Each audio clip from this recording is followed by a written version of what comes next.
Morning बच्चों। Good morning sir.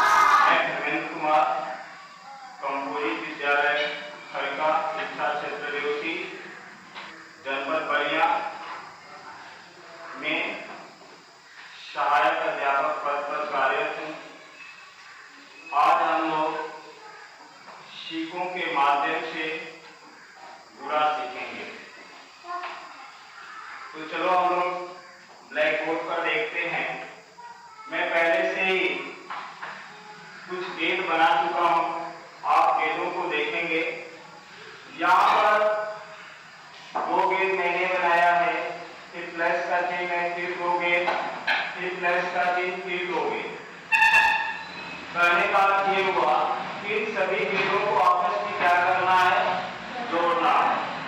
तो 1 2 3 4 5 6 सभी गेंदों को मिला देने के बाद कुल कितनी गेंदें हो जाती हैं? 6 गेंदें हो जाती हैं। तो यहाँ पे मैंने क्या लिख दिया? अब ये तो जोड़ना है। इस तरह से अगर बिना जोड़े हम लोग बता दें कि अक्षर आएगा तो उसी को हम लोग पूरा कहेंगे। देखो कैसे, यानी जोड़ का छोटा रूप होता है पूरा। अब देखो यहाँ पे 2 गेंद है, यहाँ पे 2 गेंद है, यहाँ पे 2 गेंद है, यानी 2 गेंदों का समूह कितनी बार है? तो देखो 1 2 3 बार। कितना है? 2 गेंदों का समूह 3 बार। यानी क्या हुआ? 2 गेंदों का समूह 3 बार, यानी 2 का 3 गुना, है ना? या 3 का 2 गुना। तो 3 का 2 गुना कितना होगा? 6 होगा। गुना मतलब बुरा। बुरा का चिन्ह कैसे होता है? ऐसे होता है। यदि आप चाहो ऐसे बताना तो ऐसे भी होता है। समझ में आया? हाँ, ऐसे होता है। ठीक है, यानी एक दूसरे को 2 रेखाएं तिरछे काटती हैं। ये है देखो बुरा का चिन्ह। ये क्या है? बुरा का चिन्ह। यानी 2 का पहाड़ा हम 3 बार पढ़ेंगे तो 2 के 2 2 गुना 4 2 तिहाई 6। यानी कुल कितनी गेंदें हो जाएंगी? 6। इसी प्रकार से हम लोग एक सवाल और लेते हैं। यहाँ पे मैंने माचिस की तिल्लियां ली है। 3 तिल्ली यहाँ पर है, 3 तिल्ली यहाँ पर है, 3 तिल्ली यहाँ पर है, 3 तिल्ली यहाँ पे है। यानी 3 तिल्लियों को आपस में मिला दिया जाए तो कुल कितनी तिल्लियां हो जाएंगी? 12 तिल्लियां हो जाएंगी। कितनी तिल्लियां हो जाएंगी? 12 तिल्लियां हो जाएंगी। अब देखो 3 तिल्लियों का समूह कितनी बार है? 1 2 3 4 बार है। कितनी बार है? 4 बार। यानी 3 का 4 गुना, 3 तिल्लियों का 4 गुना कितना हो जाएगा? 3 चौको 12। जोड़ने पर भी 12 आ रहा है और गुणा करने पर भी 12 आ रहा है। अब हम लोग सीखों द्वारा क्या सीखेंगे? गुणा। मान लो किसी बच्चे को पढ़ाना नहीं आता है, किसी विद्यार्थी को पढ़ाना नहीं आता है, तो हम लोग क्या करेंगे? सीखों के माध्यम से गुणा करेंगे।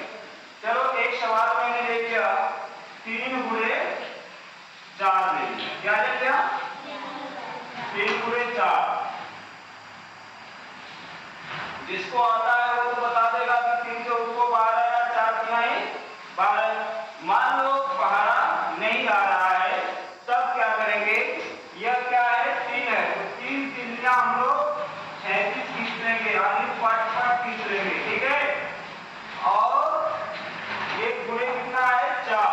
तो 4 तिल्लियां हम लोग ऊर्ध्वाधर खींचेंगे। ऊर्ध्वाधर बोले तो खड़ा खड़ा, है ना? खड़ा खड़ा 4 तिल्ली खींच लेंगे। जहां पर ये तिल्लियां एक दूसरे को आपस में काट रही हैं, उन बिंदुओं को हम लोग गिनेंगे। 1 2 3 4 5 6 7 8 9 10 11 12। कितना हो गया? 3 चौको 12। या इस तरह से गिनती करके भी हम लोगों ने 12 प्राप्त कर दिया। इसी तरह से एक सवाल और देखते हैं। मान लो यहाँ पे मैंने ले लिया 5 और यहाँ पर ले लिया 7। अब मान लो ना हमें 5 का पहाड़ा आता है ना हमें 7 का पहाड़ा आता है, तो हम लोग पहले क्या करेंगे? 5 लाइन खींचेंगे। 5 लाइन खींचेंगे, 2 3 4 5। 5 लाइन हो गई। फिर कितना लाइन खींचेंगे? 7 लाइन। 1 2 3 4 5 6 7। अब इस कटान बिंदुओं को गिन लेंगे, तो मैं जल्दी से गिन लेता हूँ। 1 2 3 4 5 6 7 8 9 10 11 12 13 14 15 16 17 18 19 20 21 22 23 24 25 26 27 28 29 30 31 32 33 34 35। कितना आया? 35। 7 बचे भी 35 होता है। तो आप लोगों ने देखा कि सीपों के माध्यम से यदि हमें पहाड़ा बनाना आता हो तो भी हम उनका कर सकते हैं।